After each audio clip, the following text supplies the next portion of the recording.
사무엘하 1장 1절부터 보시겠습니다.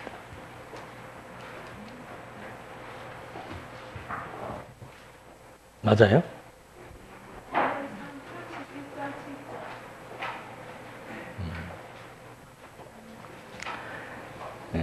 사무엘상 31장 7절. 골짜기 건너편과 요단 건너편에 있는 이스라엘 사람들이 이스라엘 군사들이 도망하는 것과 사울과 그 아들들이 죽은 것을 보고는 성읍들을 버리고 도망하니 블레셋 사람들이 와서 그곳에서 살았다. 그 이튿날 블레셋 사람들이 죽은 자들의 옷을 벗기려 왔다가 사울과 그의 세 아들들이 길보아 산에 엎어져 있는 것을 발견하고 사울의 머리를 베고 그의 갑옷을 벗기고 그의 신당과 백성에게 소식을 전하기 위해 블레셋 땅 사방에 보냈다. 그들이 그의 갑옷을 아스다롯의 집에 두고 그의 시체는 벳산 성벽에 매달았는데 길르앗 야베스 주민들은 블레셋 사람들이 사울에게 행한 일을 듣고 모든 용사가 일어나 밤새도록 가서 사울의 시체와 그 아들들의 시체를 벳산 성벽에서 가져다가 야베스로 와서 거기서 그것들을 불사르고 그들의 뼈를 가져다가 야베스의 에셀 나무 아래 묻고 7일 동안 금식하였다.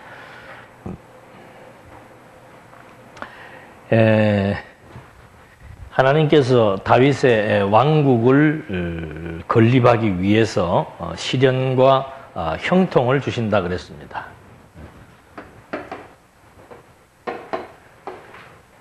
왕국 건립을 위해서 시련과 형통을 주시는데 이제 형통의 과정을 지금 우리가 살펴보고 있는 겁니다. 다윗의 나라를 세우기 위해서 하나님께서 일단 시련을 주신 것은 뭔가? 이게 교육이죠. 하나님께서 다윗으로 하여금 하나님이 열조와의 언약대로 나라를 세우신 것이지 사람 백성들의 연합에 의한 사울 왕으로 말미암아 나라가 세워지는 것이 아니다. 그걸 알게 하기 위해서 시련을 주고 다윗으로 하여금 이제 사울로부터 쫓기는 그런 어려움들을 겪게 했습니다. 그러다가 이제 시련의 때가 마치고 나라를 세워야 될 시점이 가까이 다가오니까 이제 다윗에게는 이제 하나하나 어둠이 걷히고 형통의 사건들이 발생하기 시작하는 겁니다. 그래서 이 형통의 과정도 역시 마찬가지로 일단 여기에서는 이 시련은 다윗을 위해 준 것이고 이제 형통도 다윗을 위해 주는데 형통의 과정 속에서 대적들을 하나님께서 이제 하나하나 진멸해 나가시는 거죠. 이 대적들 진멸하는 것도 다윗이 직접 하는 것이 아니고 하나님께서 다른 사람들을 통해서 해 나가시는 겁니다. 그 이유가 뭔가? 하나님께서 대적들을 진멸하시고 이게 사울을 다윗으로 하여금 시련도 겪게 하시고 그 다윗으로 하여금 시련을 겪게 했던 자들을 다른 사람들을 통해서 또 진멸하게 하심으로 말미암아 다윗은 하나님이 정말로 내가 어떻게 해서 내가 대적들을 진멸하고 내가 사울을 물리치고 한 것이 아니고 철저하게 하나님의 언약대로 하나님께서 직접적으로 모든 주변 상황들을 전개해 나가시면서 나라를 세우신다. 이게 다윗이 이제 마지막 사무엘하 끝부분에 가서 나오는 고백과도 연결이 된다 그러죠. 하나님께서 만사를 어떻게 하신다? 구비하신다.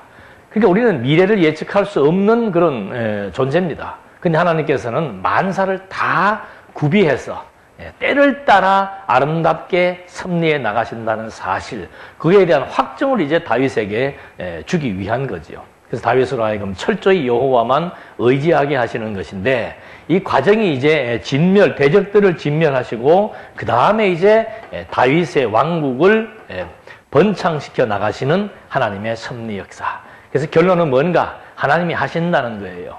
그러므로 우리는 미래에 대해서도 걱정하고 근심할 거 없고 오늘 주어진 현실을 철저하게 바로 직시하면서 오늘 주어진 여건 속에서 내게 주어진 일, 나로 하여금 하게 하신 일, 미래를 먹고 사는 게 아닙니다. 오늘 현실 열심히 철저히 최선을 다해서 살아가는 이 하나님에 대한 섭리 이치를 이제 우리들에게 하나하나 교육을 해나가시는 거죠. 그래서 이 지금 대적들을 진멸하는데 제일 큰 대적이 사울이죠. 사울인데 하나님께서 그 사울을 스스로 자멸하도록 섭리해 나가시는 하나님. 그러니까 막 블레셋 군대가 쳐들어오니까 이게 이렇게 나누어서 여기가 유다 지파 헤브론이 있고 예루살렘이 있고 여기는 이제 북쪽 사울의 진영입니다. 근데 이 블레셋 군대가 이제 사울을 이제 침공을 해서 결국은 이제 뭐 위기에 처하게 되니까 사울이 급기야는 이제 하나님을 모르는 이방 사람들의 손에 죽기 싫으니까 그냥 자결을 하는 거죠. 자결을 해서 그 시체를 보고는 블레셋 사람들은 자기의 이긴 공적을 백성들에게 보여주기 위해서 막 목을 자르고 온 옷들을 지금 다 나누고 했는데 그걸 본 여기 있던 이 길르앗 사람들이 사울의 시신들을 가져다가 장사를 다 지내주는 이제 그런 그 아름다운 과정이 여기에 소개되고 있는 겁니다. 그렇게 해서 이제 바로 지금 이 사무엘 하상 이런 제목들이 좋은 제목이 아닙니다. 그냥 이 내용은 그대로 연결되고 있는 건데 이걸 자꾸 중간에 소제목, 큰 제목 이런 것들을 붙여가지고 우리의 그 생각들을 차단시켜 버리는데 성경은 뭐 이 사무엘 상하뿐만이 아니고 창세기부터 계시록까지가 그냥 하나의 통으로 쫙 연결이 되어 있기 때문에 우리는 제목에 자꾸 연연해서는 안 되는 거죠. 그러니까 이거 지금 말이 하지 바로 그 다음 내용이 연결되는 겁니다. 사울이 죽은 후 바로 나오잖아요. 사울이 죽은 후 다윗이 아말렉 사람들을 죽이고 돌아와 시글락에서 이틀을 머물렀다. 사흘째 되던 날 보아라. 한 사람이 사울의 진영에서 왔는데 그 옷은 찢어졌고 그의 머리 위에는 흙이 있었다. 그가 다윗에게 나와 엎드려 절하니 다윗이 그에게 너는 어디서 왔느냐라고 물으니 그가 대답하기를 저는 이스라엘 진에서 도망하여 나왔습니다. 도망하여 왔습니다. 다윗이 그에게 말하기를 무슨 일이 있었는지 내게 말하여라 하니 그가 말하기를 백성이 전쟁 중에 도망쳤고 그 백성 중에 많은 사람이 쓰러져 죽었으며 사울과 그의 아들 요나단도 죽었습니다라고 하였다. 이 완전히 이제 사울에게는 이제 다윗에게는 이게 결국은 다윗의 기쁨이 아니에요. 그러니까 이게 무슨 소린가? 뭐 설령 사울이 자기를 이렇게 막 질투에 의해서 죽이려 했지만 다윗이 결국 그 과정상에서 사울의 심정도 바로 알았고 그리고 지금 다윗은 사울을 지금 두고 자기 인생을 해석을 하고 주어진 상황을 해석하는 게 아닙니다. 하나님 다윗은 일찍이부터 이 왕국 건립에 대한 하나님의 지명 이 12지파를 통합해서 왕국 세울 것에 대해서 이미 하나님으로부터 지명을 받았고 그 다음에 하나님으로부터 언약을 받은 자입니다. 그러니까 어쨌든지 간에 지금 이렇게 분열되어 있는 이 나라가 하나로 통합되어지는 열조 아브라함과 이삭과 야곱의 언약대로 1000년 전에 했던 그 언약이 이 시점에서 이루어질 것을 기대하는 것이 다윗의 생각이고 소망이지요. 그렇기 때문에 다윗은 뭐 비록 이런 그 서로의 그 이해관계 때문에 인간적인 감정 때문에 적대감이 있었고 적대 관계에 있었지만은 결코 이들이 지금 우리도 그렇습니다. 우리는 뭐 이때 사울과 다윗의 감정보다 더 골이 깊지요. 북한과 남한이 지금 이렇게 대치하고 있지만 사실은 우리가 북한하고 일본하고 축구 시합을 하면 어디를 응원합니까? 일본은 져야 되고 북한 응원하는 거예요. 그런 것보다 더 진한 게 더 그것보다는 적대감이 없는 그런 상황입니다.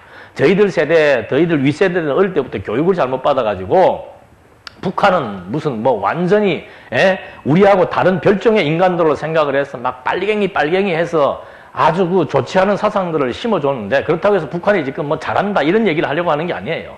사실은 한 민족이에요. 한 민족이 강대국들의 정치 노름에 의해서 지금 이렇게 분열이 되어졌고 이런 아픔을 겪고 있는 건데 실상의 그 밑에 흐름에는 똑같은 한 혈통으로 해서 핏줄이 흐르고 있는 겁니다. 그러니까 사울과 다윗 역시도 마찬가지예요. 아브라함의 다 후손들입니다.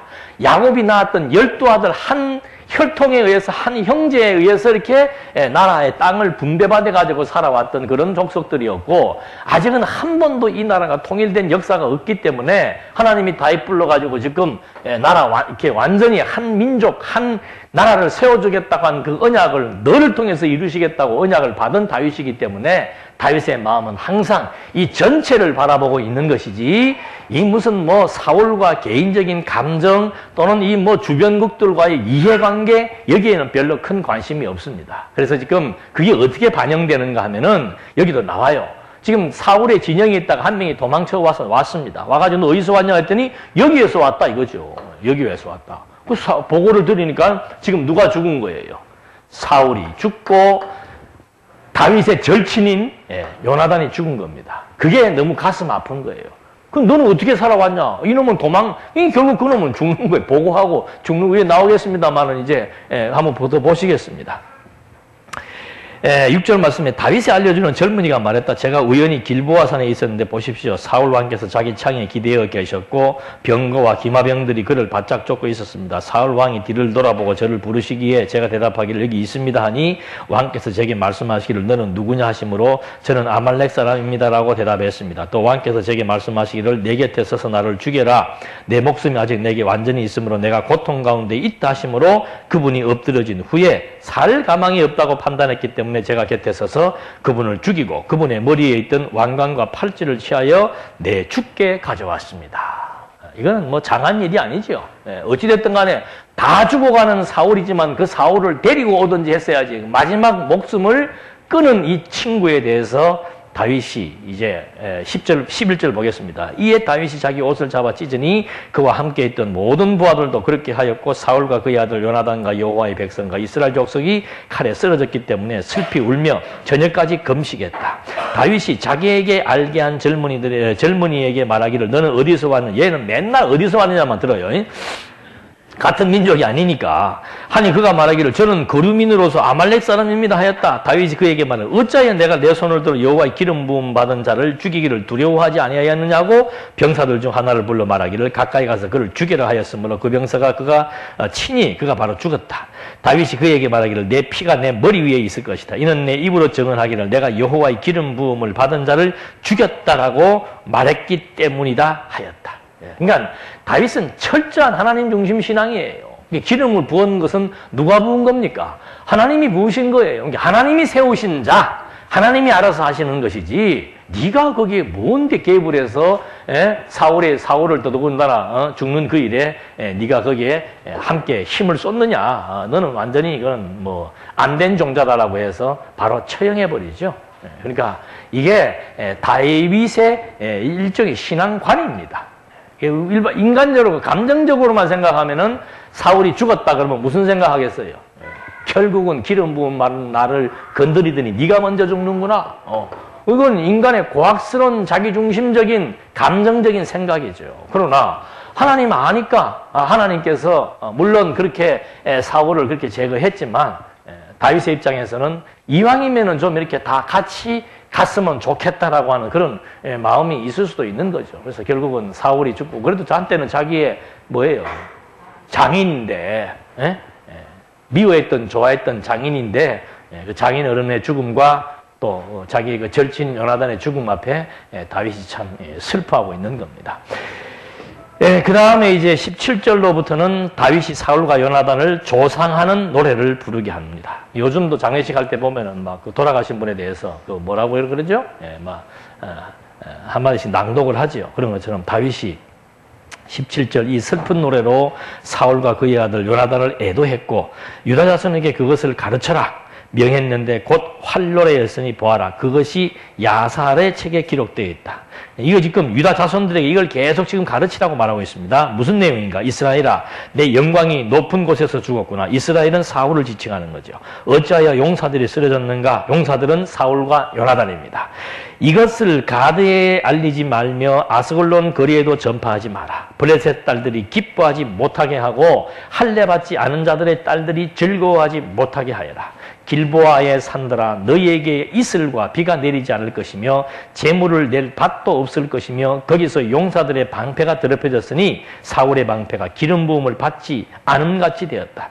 죽은 자들의 피와 용사들의 기름을 묻히지 않고는 요나단의 활이 되돌아온 적이 없고 사울의 칼이 헛되이 돌아온 적이 없었다. 사울과 요나단이여 살았을 때 사랑스럽고 아름다웠던 자여 그들은 죽을 때도 헤어지지 않았으며 독수리보다 빠르고 사자보다 강하였다. 이스라엘의 딸들아 사울을 위해 울어라. 그가 너희에게 화려한 주홍옷을 입혔고 너희에게 금장식을 달아주었다. 어찌하여 용사들이 전쟁 중에 엎드러졌는가? 요나단이 너희 산 위에서 죽임을 당하였구나. 내 형 요나단이여 내가 형 생각에 너무 고통스럽고 형은 나를 무척이나 아껴주었습니다. 나에 대한 형의 사랑은 기이하여 여자들의 사랑보다 더하였습니다. 어찌하여 용사들이 쓰러졌으며 전쟁의 무기들이 부서졌는가?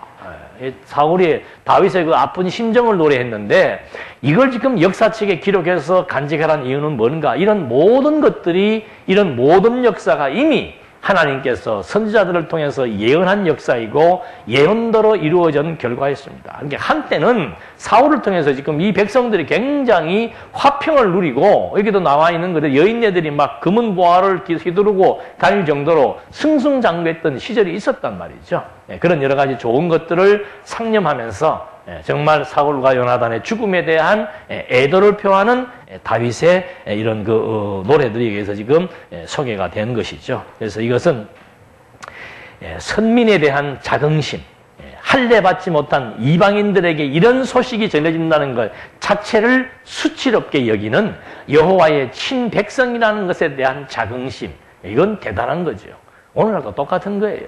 우리가 하나님의 백성이라고 하는 것, 창세전 그리스도로 말미암아 선택함을 입어서 의롭다함까지 입혀서 하나님의 친백성으로 삼아주어서 내가 성도라 부르심을 입고 산다는 이것 하나만 가지고도 엄청난 자긍심을 느끼게 해주는 다윗의 이런 애도의 노래 속에서도 우리도 함께 공감대가 형성될 수 있는 거죠. 그래서 지금 이런 내용들이 결국은 이제 여기서는 이제 다 이 세력은 전부 진멸당해 죽게 돼 있고 다윗의 세력들은 이제 점점 번창하면서 승리하고 살게 돼 있는 거죠. 다윗이 철저하게 하나님께서 지금 이 세력들을 진멸해서 다윗의 왕국을 세워나가시는 하나님의 섭리 역사.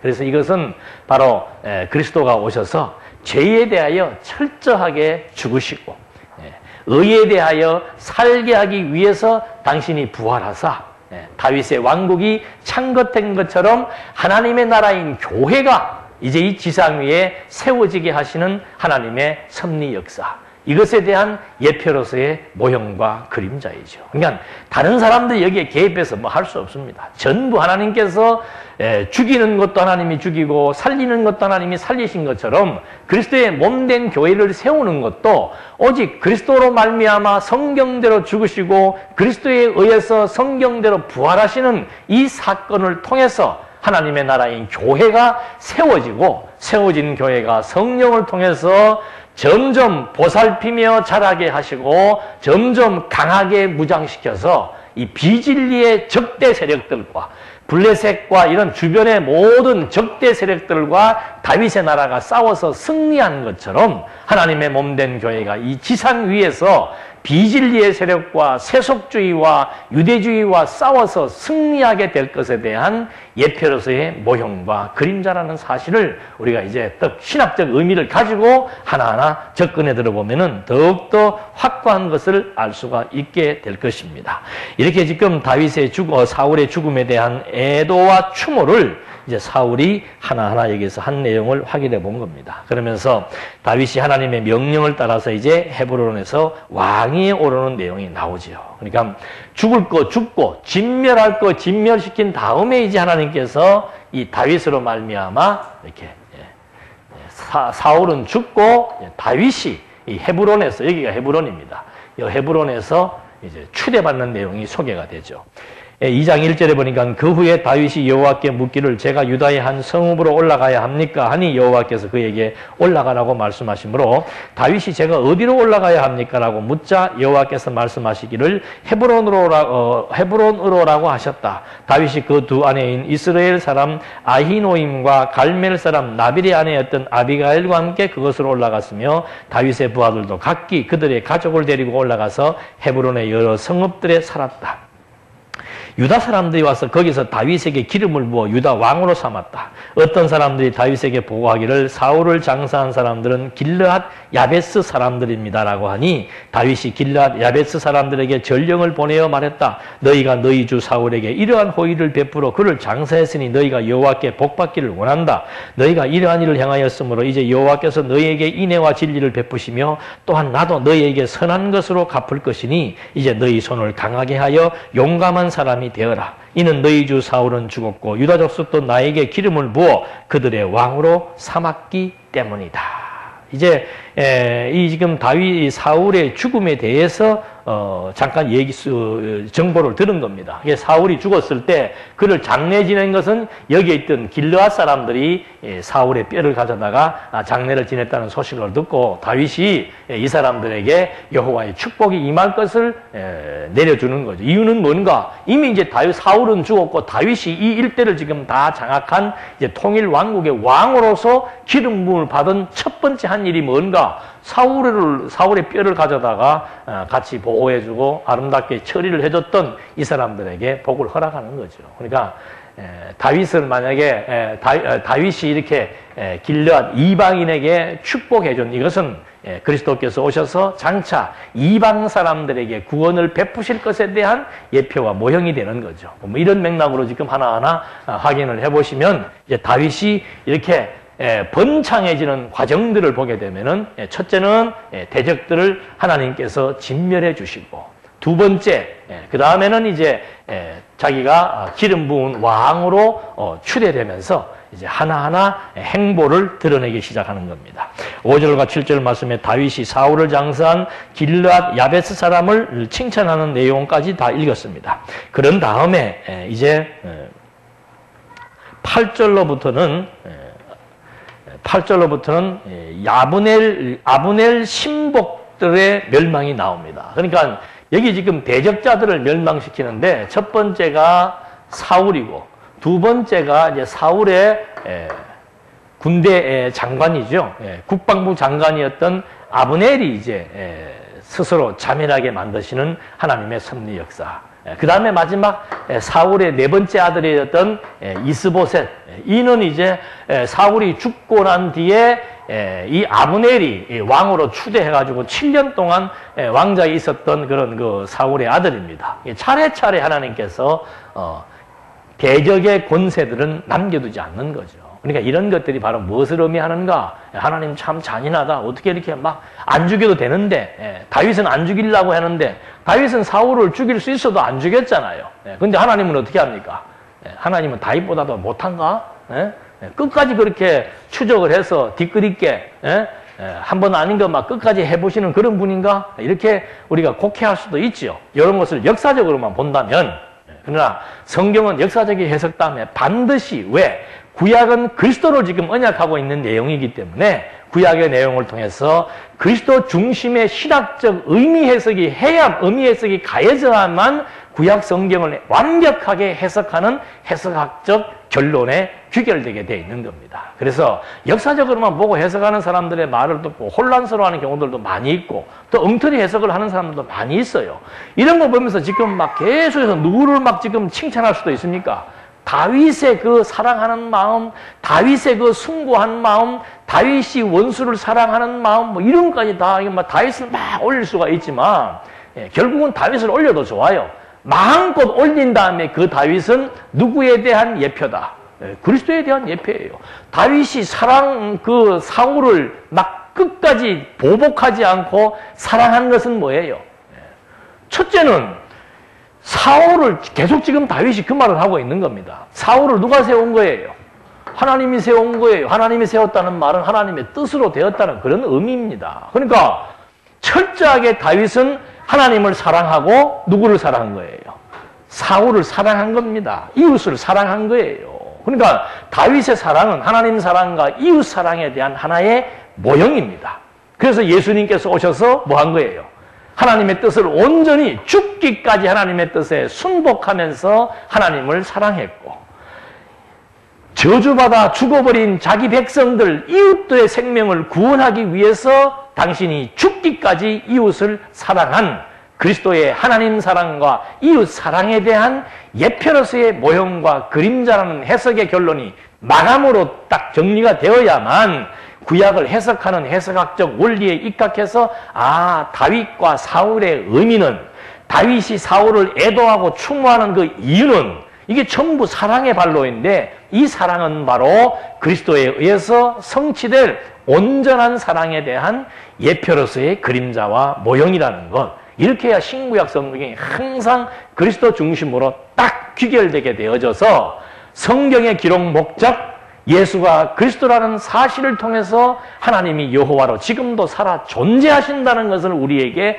알게 하려는 데 목적이 있는 것이지, 여기에서 무슨 다윗의 인간성을 찾고 사울의 인간성을 찾고 요나단의 의리를 찾고 이거 아니라 이 말이죠. 그래서 특별히 구약 성경 해석할 때는 역사적인 해석에서 끝나게 되면은 인간의 문제에 몰입될 수밖에 없고, 신약 성경을 해석할 때도 이 특별히 서신서를 해석할 때 그걸 그냥 바로 지적을 해버리면은 맨날 잔소리밖에 없는 거예요. 여러분 교회 생활은 이렇게 해야 되고 저렇게 해야 되고 이러면 안 되고 저러면 안 되고 맨날 잔소리. 요즘은 막 4살, 5살짜리 애들도 벌써 부모가 입력고 잔자 딱 나오면은 그다음부터는 탁 돌아서가 막 들어 누워버리고 이런다면서요. 예. 누구나 잔소리 다 듣기 싫어요. 이게 교회는 여기서 있는 목사의 주책받은 잔소리를 지금 여러분들이 들으러 오신 것도 아니고 무슨 세계 정세를 듣기 위해서 온 것도 아니고 하나밖에 없습니다. 어째서 예수가 그리스도이신지에 대한 내용을 구약을 통해서는 언약의 내용을 확인하고 신약을 통해서는 성취의 내용을 확인해서 진짜로 예수는 그리스도이고 신구약 성경의 내용은 예수 그리스도에 관한 내용을 이렇게 다 설명해 준 내용이므로 신구약 성경을 통해서 예수가 그리스도라는 사실 확인, 이것이 우리가 성경을 공부하는 핵심이라 이거죠. 그게 선행되어야만 눈에 보이지 않는, 지금은 우리에게 나타날 수 없는 여호와 하나님에 대한 존재를 그리스도를 통해서 확증할 수 있도록 하나님의 이런 계시의 의도에 따라 주어진 책, 이것이 바로 성경책이기 때문에 성경을 보는 관점과 접근법이 잘못돼 버리면은 이제 한국 교회처럼 이제 완전히 어긋난 길로 갈 수밖에 없어요. 한국 교회뿐이겠습니까? 세계 교회가 성경 가지고 맨날 인간 본의로 해석하는 여기에 물들어 있었기 때문에 하나님 중심으로 해석해 주는 게 도리어 이상한 거예요. 하나님 중심으로 실컷 해석해 주고 나면 그 다음에 무슨 생각하는가? 그럼 우리는 또 어떻게 살아야 될까?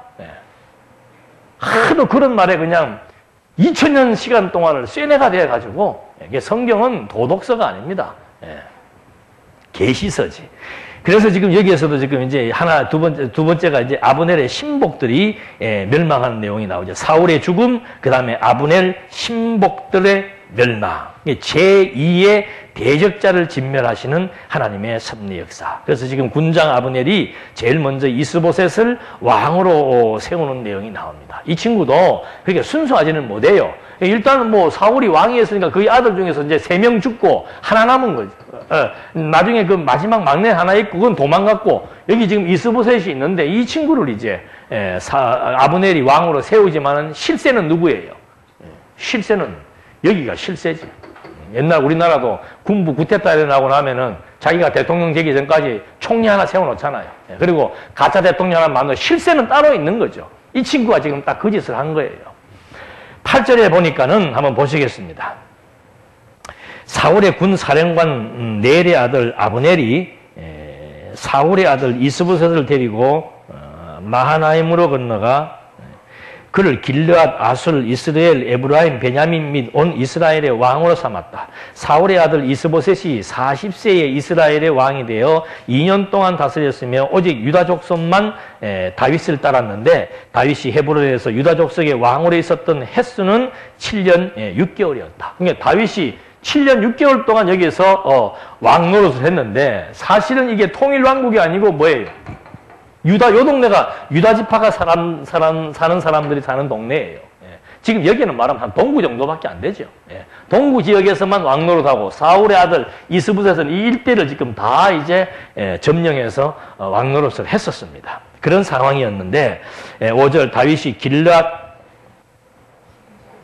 12절 넬의 아들 아브넬과 사울의 아들 이스보셋의 신하들이 마하나임에서 기브온으로 갔고 스루아의 아들 요압과 다윗의 신하들도 나아가 기브온 연못가에서 그들과 서로 마주쳤으니 한편은 연못의 이쪽에 다른 한편은 연못의 저쪽에 머물렀다. 이거 지금 무슨 소린가 하면은 여기에 주둔해 있다가 이제 이쪽으로 간 거예요. 이스보셋 아브넬 가갖고는 여기 연못이 하나 있었는데 이 연못을 중심으로 놓고 지금 이 요압, 다윗의 군대 장관 요압과 사울의 그 국방부 사령관이, 국방부 장관이었던 그 아브넬이 지금 이 연못 하나 두고 서로 대치하면서 전쟁을 치르는 내용이죠. 여기 보나마나예요. 누가 이기겠습니까? 이미 이제 이쪽의 기는 뭐예요? 예, 여기에서의 기는 꺾어지고 이 기가 이제 살아서 올라가는 그런 관점이기 때문에 이 내용들을 이제 요약해서 말씀을 드리면은 결국은 다윗의 신복들이 이스보셋의 신복들과의 싸움에서 이기게 되는 거죠. 이것도 하나님께서 이미 사무엘상 15장 28절에 이미 다 예언된 내용입니다. 그러니까 큰 굵직굵직한 사건들, 전쟁들 뭐 이런 것들은 전부 다 하나님이 미리 다 예언을 해놓고 예언된 대로 사울도 패망하고 결국은 이 아브네일도 전쟁에서 지게 되는 이런 역사들을 예언대로 지금 섭리해 나가시는 거죠. 그렇게 해서 아사헬이 아브네일의 뒤를 쫓아가다가 창에 찔려서 죽는 내용이 이제 나오는데 이게 아사헬은 다윗의 군대 30명 친위대의 우두머리입니다. 그러니까 이 전쟁에서 이제 나중에 그게 나오겠습니다만은 이 전쟁에서 한번 30절 한번 보시겠습니다. 뭐 내용은 전쟁 내용이니까 쭉 나중에 읽어보시고 30절에 보면은 요압이 아브넬을 뒤쫓다가 멈추고 모든 백성을 모으니 다윗의 신하 중 19명과 아사헬이 없었으나 다윗의 신하들은 베냐민 사람들과 아브넬의 부하들을 쳐서 360명을 죽였다. 그들이 아사헬을 메어다가 베들레헴에 있는 그의 아버지의 무덤에 장사하고 요압과 그의 부하들이 밤새도록 가서 헤브론에 이르렀을 때 날이 밝아왔다. 그러니까 여기에서 뭐 전쟁이 치열했습니다. 전쟁이 치열했는데 요압이 보니까 이제 너무 막 이 아사헬의 죽음 때문에 아사헬하고 나머지 19명, 20명이 여기서 전사한 거예요. 그래서 일로 내려왔고 나중에 상대병들은 몇 명이 죽었는가 하니까는 360명이나 죽은 거죠. 그래서 이제 여기서 1차 전쟁을 끝나고 다윗의 그 신복들이 베냐민과 아브넬에 속한 자를 360명 진멸을 하고 이제 밑으로 내려왔습니다. 그렇게 한 다음에 3장에 넘어가니까 이제 다윗의 집은 점점 강해지고 사울의 집은 점점 약해지는 과정으로 전개되고 있습니다. 그러니까 이것은 세상 이치하고도 마찬가지고 세상 이치를 하나님이 주관해 나가시니까 이게 뜨고 지는 해가 뜨고 해가 지는 것처럼 하나님께서 이미 이제 사울의 때가 다 한 거예요. 사울의 때가 다 하니까 당연히 기울어질 수밖에 없는 거죠. 저는 우리나라 대통령들 보면서 참 안타까운 거는 5년 뒤에 되면 반드시 거기 내려와야 되고 내려온 다음에는 자기가 거기 있을 때 잘못했으면 다 조사받아야 된다는 게 너무도 자명한데 그거를 잊어버리고 사는 게 이상하지 않습니까? 어떻게 그걸 잊어버리고 5년 동안 자기 하고 싶은 대로 다 해가지고 그렇게 하다가 내려와서 나중에 한 명이라도 조사 안 받는 대통령이 없는 나라, 이게 참 수치스러운 일인데, 그거 하나님 모르는 사람이라도 이거 가만 보면 5년 뒤에 내가 그만두고 나면 어떻게 되고 이걸 알 텐데, 정권을 잡아서 눈이 어두워지고 생각이 아둔해지면은 너무도 아무나 생각할 수 있는 그 이치를 생각할 수 없다는 거죠. 그래서 우리가 똑똑하다, 미련하다, 이거 갖고 우리가 평가할 수 없는 게 하나님께서 눈 덮어버리면 어떻게 돼요? 미련해지는 것이고, 눈 떠서 포기하면은 총명해지는 것이고, 그러니까 우리의 생각과 판단조차도 우리 스스로가 할 수 있는 것이 없으며 철저하게 하나님께서 정말 때를 따라 섭리해 나가신다는 것이 너무도 분명하죠. 여기 와서 이미 다 하나님께서 예언하신 대로 이제는 기울어질 때가 되고 사울 죽었으면 끝난 거예요. 나머지는 더 이상 아무리 사울 죽고 이스보셋이 왕이 돼가지고 막 이쪽에 11지파를 다 끌어모으고 있다 하더라도 이미 여기는 안 되는 것이 왜 안 되는가? 하나님께서 사울을 죽음으로 끝내고 사울이 죽고 나면 다윗으로 왕을 세우겠다고 하나님의 약속이 이제 이미 오래전부터 있었기 때문에 그 약속이 실현되는 과정에서 지금 한 장면을 우리가 보고 있는 거죠. 그래서 여기에서 결국은 이제 3장 1절에 5절 말씀대로 여기서 사울의 집은 이제 다 패망해 나갔는데 거기에서 군대 장관이었던 아브넬이 죽는 내용이 나옵니다. 3장 1절에 보니까 사울의 집과 다윗의 집 사이에 전쟁이 오래 계속되니 다윗의 집은 점점 강해지고 사울의 집은 점점 약해졌다. 다윗의 아들들이 헤브론에서 태어났는데 그 맏아들은 암논으로 이스라엘 여인 아히노임에게서 낳고 둘째는 길르압으로 갈멜 사람 나발의 아내였던 아비가일에서 낳았으며 셋째는 압살롬으로 그슬 왕 달메의 딸 마아가의 아들이었고 넷째는 아도니아로 핫깃의 아들이며 다섯째는 스바다로 아비달의 아들이었고 여섯째는 이드르 쭉 나왔어요. 여기까지 나오는 아들 중에서 안 좋은 친구가 몇 명 있죠? 예? 여 지금 보니까. 안 좋은 친구가 몇 명 있어. 그래서 지금 이거는 왜 여기다 나열을 했는가 하면은 이게 지금 다윗의 가문이 지금 뭐 하는 겁니까? 예, 번창하고 있고. 사울의 가문은 어떻게 해요, 이제? 죽고, 뭐 여기 이제 이스보셋도 좀 있으면 죽게 되고 이제 완전히 몰락하는 장면을 지금 역사적으로 여기에서 확인을 시켜주는 겁니다. 다윗은 점점 강해지고 사울의 집은 점점 약해진다. 근데 군장 아브넬이 이스보셋에게 왕위에 대한 언약을 말하고 이제 다윗이 화친을 청한 군장 아브넬에게 미가를 요구합니다. 이게 무슨 말인가? 이제 여기에서 이제 아브넬이 이제 하나의 이 국가를 좀 제대로 해보려고 하니까는 이 이스보셋, 사울의 아들을, 셋째 아들을 이스보셋으로 이제 왕으로 세우기를 이제 자기가 청거를 하고, 그 다음에 이제 나서서 행동하는 거는 지가 나서서 다 행동을 하는 거예요. 그러니까 다윗이, 아브넬이 와가지고 다윗에게, 우리 이제 더 이상 전쟁하지 말고 좀 친하게 지냅시다라고 하니까는 다윗이 뭐라고 그럽니까? 다윗은 인간적으로 분석하면 이거 심리학적으로 한번 좀 분석을 해봐야 돼. 뭐 미가를 그렇게 사랑했는지는 모르지만은 여기서 좀 친하게 지내는 화평을, 평화를, 조약을 요구하니까는 옛날 자기 아내였던 그 미가를 데려오라고 아브넬을 지금 시험하는 거죠. 아브넬이 가가지고 미가의 남편한테 가서 야, 다윗이 너 그 여자 데려오라 그러더라. 또 그 남편은 또 얼마나 마음이 아프겠습니까? 펑펑 운다 그래요. 졸지에 아내, 빼앗기니까 그냥 남편은 그냥 펑펑 울지만 할 수 없죠. 여기가 대세니까. 결국은 그 미가를 데려오게 하고 뭐 이런 과정들을 통해서 이제 군장 아브넬이 이 다윗 왕을 찾아가서 화친하게 지낼 것을 약속을 받습니다. 그런데 그게 아무리 다윗과 화친을 취하고 다윗은 사울을 죽이려 하지 않고 해도 결국은 죽어야 될 자는 어떻게 해요? 죽고, 지금 아브넬이 다윗에게 와가지고 화친 평화조약을 맺었습니다. 맺었으면 아브넬이 살아있어야 돼요? 죽어야 돼요? 살아있어야 되는데, 이 다윗의 군대 장관인 요압의 친동생 아사헬이 누구에 의해서 죽었습니까? 여기 전투에서 아브넬의 군대에게 죽은 거예요. 그러니까 요압은 항상 여기 뭐가 있습니까? 앙심이 있지요. 그래갖고는 다윗의 허락도 없이 그냥 일로 가가지고는 결국은 또 전쟁을 붙어가지고 누구를 죽이는가? 아브넬을 끝내 죽여버리는 거죠. 그래서 아브넬이 이게 참 묘한 거예요. 참 묘한 겁니다. 그래서 우리는 사람이 능력이 있어도 의지할 필요 없고 능력이 없어도 무시할 필요도 없고 그냥 사람은 사람일 뿐입니다. 하나님께서 사람은 사람일 뿐이로 만들어 놓고 그런 사람 관계들을 통해서 우리를 연단하고 시험하고 훈련해서 하나님이 해나가신다는 것을 분명하게 우리에게 깨닫게 해서 여호와를 경외케 하는 것이 하나님의 섭리의 의도지. 그 하나님을 빼버리고 나니까 자꾸 우리는 뭐만 보는가? 사람의 능력, 사람의 힘, 주변 환경의 여건, 내가 판단해서 봤을 때 좋은 쪽으로 자꾸 생각을 하고 이러면 이렇게 될 것 같고 저러면 저렇게 될 것 같잖아요. 세상만사 그렇게 되는 거 없습니다.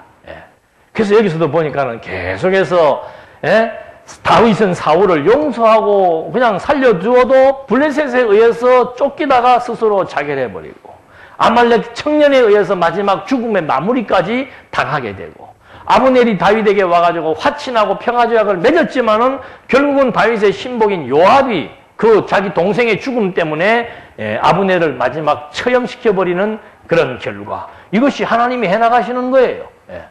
사울, 아브넬, 이스보셋 차례차례 하나님께서 대적을 진멸해 나가신다. 그래서 이것은 바로 죄에 대하여 죽고 의에 대하여 살게 될 것에 대한 죽일 것을 죽이고 그러니까 하나님의 나라인 교회는 어떻게 태동하게 된 겁니까? 하나님의 나라인 교회가 어떻게 태동하게 된 거예요? 다윗의 왕국이 어떻게 태동했습니까? 진멸해야 될 대상들을 진멸하고 힘을 얻어서 승승장구해야 될 다윗의 나라를 세워나가신 것처럼 하나님의 나라도 똑같은 거예요. 진멸해야 될 죄의 싹을 그리스도의 죽으심으로 말미암아 제거시켜버리고 그의 부활하심으로 말미암아 새 생명을 얻게 하는 그리스도의 성경대로 죽으시고 성경대로 부활하시는 사역에 의해서 하나님의 나라인 교회가 지금 이렇게 태동해서 지금 이 지구상에 생존하도록 하나님이 섭리해 나가시고 계시고, 그렇게 세워진 교회를 하나님께서 이제 내몰라라 너희들 알아서 살아라 하는 게 아니에요. 끝까지, 세상 끝날까지 교회의 머리 대신 그리스도가 다시 오실 때까지 보혜사 성령, 당신이 하나님의 영을 이 땅 위에 보내가지고, 왜? 이제 이렇게 된 교회는 전부 영적인 존재라 이 말입니다. 영적인 존재. 우리의 육체야 생육하고 번성하는 과정을 통해서 부모의 유전인자에 의해서 육체가 이렇게 나타나지만은 진짜 인간이라고 하는 것을 가늠하는 표준은 바로 뭔가? 그거는 영혼이에요, 영혼. 영혼이 살았느냐 죽었느냐가 인간이냐 참 인간이냐 아니냐를 가늠하는 표준이고, 교회다 아니다를 판가름 짓는 가장 중요한 요인은 뭔가? 우리 인간의 영이 살았느냐 죽었느냐에 의해서 판가름 나는 거죠. 그렇기 때문에 이 교회라고 하는 것은 하나님의 영, 그리스도의 영으로 말미암아 거듭나고 중생한 자들을 모아놓은 곳이기 때문에 이 영을 지배하고 다스림 역시도 하나님의 영인 성령이 오셔서 이 영들을 지배하고 다스려 주시는 거예요. 그래서 성령이 오셔가지고 예수가 그리스도라는 모든 내용을 성령의 사역에 의해서 이 하나님의 몸된 교회로 거듭나고 중생한 영혼들에게 하나님에 대한 지식을 하나하나 교훈하고 가르치고 깨닫게 해서 이 교회를 점점점 건강하게 만들어 나가심으로 정말 이 하나님의 거듭나고 중생한 영혼들이 살아야 될 기준, 가치, 그 다음에 방향, 목적 이런 것들을 깨닫게 해서 세속 속에 살지만 이 세속을 평가하는 기준을 어떻게 내릴 것이고, 내가 이 땅에 살면서 무엇을 위해서 어떻게 살아야 되는 것이 하나님의 몸된 교회로서 거듭나고 중생한 영혼으로서의 자세인지를 하나하나 교육해 나가는 이것이 바로 성령의 강권적인 역사라는 거죠. 그래서 하나님의 영인 성령이 오셔서 무슨 교육을 하는가? 어디를 교육을 하는가? 우리의 영혼을 지금 다시 살려서 살아난 영혼들을 점점 강하게 키워나가는 교육을 이 성령께서 무엇으로 말미암아? 복음으로 말미암아 섭리해 나가신다고 지난 시간에 로마서에서 말씀드린 거예요. 이래서 지금 이스보셋이 이제 죽게 되는 내용들 나오는데 4장 1절로 3절 한 절 보시겠습니다. 사울의 아들 이스보셋은 아브넬이 헤브론에서 죽었다는 소식을 듣자 그 손에 힘이 빠졌고 온 이스라엘도 두려워했다. 사울의 아들 이스보셋에게 2명의 지휘관이 있었으니 한 사람의 이름은 바하나이며 다른 사람의 이름은 레갑으로서 그들은 베냐민 족속 브에롯 사람 림몬의 아들들이었다. 브에롯 역시 베냐민에 속하는 것으로 여겨졌으니 브에롯 사람들이 깃다임으로 도망하여 오늘까지 거기서 머물고 있기 때문이다. 그러니까 이 지금 사울의 아들 이스보셋이 늘 믿어왔던 게 누구예요? 의지했던 것이 아브넬이에요. 아브넬. 뭐 철저하게 아브넬을 의존해왔죠. 왜? 왕위에 올라선 지도 얼마 안 됐고 정치도 모르고 막 이 완전히 나라가 지금 어지러운 이런 난세에서 아브넬이 다 치고 나가는데 그 아브넬이 죽어버리니까는 뭐 아스보셋은 이제 완전히 살아있는 게 아니죠. 완전히 두려움에 떨고 백성들 역시도 이스보셋은 이거는 완전히 그냥 하나의 뭐예요? 그냥 인물만 내세우는 하나의 사장일 뿐이지 실세가 아니죠. 실세 죽어버리니까 이게 이제 다 두려워 떨게 되는 그런 상황에서 하나님께서 거기에 이 이스보셋을 죽이기 위해서 이스보셋의 신복 2명을 이미 다 또 거기에다가 매복을 시켜놓은 겁니다. 그렇게 해서 그들에 의해서 결국은 이제 제거되게 되는데 이 지금 이스보셋과 백성들이 아브넬의 죽음으로 인해서 이제 이미 벌써 심리적으로 뭐 한 거예요. 다 내려앉아 주저앉아 버린 거죠. 그러니까 하나님은 어떤 뭐 큰 전쟁을 치를 때도 항상 무엇을 이용하십니까? 심리전입니다. 심리전. 그게 여러분 이게 우리 앞으로 뭐 공부하실 분 있으면 심리학 공부하시는 것도 굉장히 우리 심리학 뭐 발표한다고 그러는데 인간의 심리라고 하는 이것은 굉장히 중요한 겁니다. 성경의 잠언서에도 무릇 지킬 만한 것보다 뭐 지켜라? 마음 지켜라. 마음의 이치에 대해서 연구하는 거죠.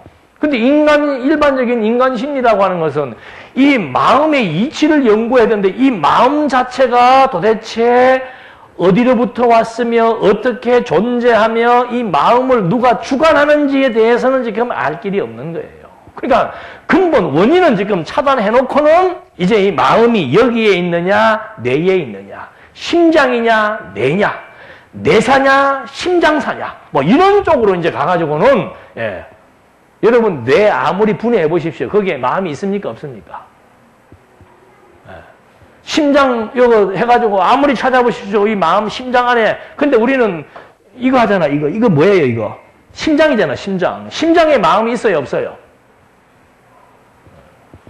아침에는 될 수 있으면 어지러운 얘기 안 하는 게 좋겠지. 예. 그러니까 이 심리학도 하나님 모르 생명의 근원을 알 수 없으면은 인간 심리 해봐야 전부 방법적이고 현상적인 거예요. 그래서 이거 보십시오, 지금. 벌써 하나님께서 자멸시키려니까는 뭐를 흔들어 버리는 거예요? 마음에 무엇이 같도록? 두려움이 생기도록. 이 두려움은 이건 완전히 불신이에요, 불신. 여러분이 살면서 미래에 대한 두려움, 죽음에 대한 두려움, 망할 것에 대한 두려움, 이 두려움이라고 하는 것 자체가 하나님에 대한 불신이라니까. 하나님 알면 다 보십시오. 하나님에 대한 확신이 있으니까 온 이스라엘 민족들이 다 두려워 떨고 있는 골리앗 앞에 혼자 딱 나서는 거 보십시오. 그 용기와 당당함, 그거는 여호와로 말미암은 신앙의 확신에서 오는 것이지 하나님이 잊어버리고 나면은 얼마나 세상이 무섭습니까, 여러분? 예? 돈 벌기도 무섭고 힘들고 사람 대하기도 무섭고 힘들고 이놈이 이거 뭐 좋은 인간인지 나쁜 인간인지 언제 돌변한 인간인지 아픈간 할 수도 없고 무서운 세상이에요. 여기에서 여호와에 대한 확신이 없으면은 재산을 가지고 있어도 불안하고 없어도 불안하고, 예. 그러니까 전도서 기자 그러잖아요. 돈 많은 사람은 집에 돈 쟁여놓으니까 잠을 못 자. 예? 왜? 이거 어느 놈이 와서 훔쳐갈까 봐. 저는 그거 한번 경험했어요. 큰 돈도 아니지만. 우리 교회 경매 넘어가가지고 은행 가서 그거 찾아올 때 이러고 왔다니까. 예. 그때도 한 2천만 원인가? 큰 돈도 아니야. 네. 그거 생명이에요. 그거 날라가면 교회가 다 붕괴돼 버리니까 그거 법원에서 이게 승소해가지고 2천만 원 받아오는데 아이고 이거 또 어느 놈이 나 또 소매치기 안 오나 싶어 이러고 왔네. 근데 만약에 누구처럼 예? 몇백억을 가다 놓고 있다면은 참 그 양반은 심장이 대단한 심장이에요. 아니 그렇게 쟁여놓고 두려워갖고 살 수 있는. 그러니까 온 주변에 경호원들 갖다 놓은 거죠. 네. 왜? 두려우니까. 하나님 모르면은 이 두려움, 하나님을 알지 못하면 두려움을 없앨 방법이 없습니다. 돈이 아무리 많으면 또 뭐네요? 어디 무슨 세균 하나, 바이러스 하나 들어와버리면 이제 그것 때문에 사느냐, 죽느냐에 대한 두려움. 돈을 그대로 잘 보존할 것인가, 못할 것인가에 대한 두려움. 그래서 어떤 때는 없으면 없는 것이 도리 행복인 줄 알면 돼. 그것 때문에 신경 쓸 건 없잖아요. 가져갈 게 있어야지. 예. 우리 아파트는 아파트라도 문 옛날부터 잘 안 닫아요. 왜? 와봤댄들 뭐. 전에 한번 집에 도둑놈 들어와가지고 한번 서울에 있을 때인데 텔레비 한번 사놨더니 그거 이틀 됐는데 가져갔더라고. 어떻게 성질이 나는지. 예? 재산 목록 이런데. 보니까는 내가 그걸 느끼겠더니 도둑놈이 온 서랍을 다 열어놓고 신경질이 나가지고 나간 거거든. 그게 얼마나 요즘 텔레비는 요 얇잖아요. 옛날에는 이랬잖아요. 그 무거운 걸 들고 나갈 때는 성질나서 가져간 거야. 이놈의 집구석에는 가져갈 것도 하나 없구나. 그래서 이 심리라고 하는 것, 두려움. 하나님 모르면은 두렵습니다. 하나님 알면은, 그 하나님 안다는 의미 속에는 엄청난 것이 다 함유되어 있는 거예요. 제가 요즘에 그 종말론을 이제 교환을 만들면서, 생전에 그런 질문 안 하던 한준이가 어떻게 나한테 신학적인 질문을 해가지고, 골치 아픈 질문을 어디서 해가지고는, 요즘 서울에 그 대학부 공부하러 다닌단 말이에요. 아빠 사람이 육체적으로 죽는 게 왜 죽게 됐어? 별로 생각 그렇게 뭐 나는 뭐 교리적으로 이렇게 하고 뭘로 좀 생각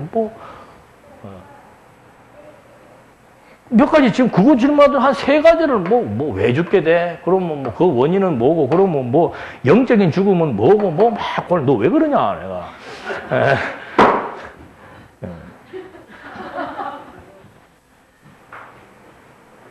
그런 거 바로 정리해버리면은 죽음에 대한 두려움이 생깁니까? 안 생깁니까? 죽음에 대한 두려움 없어요.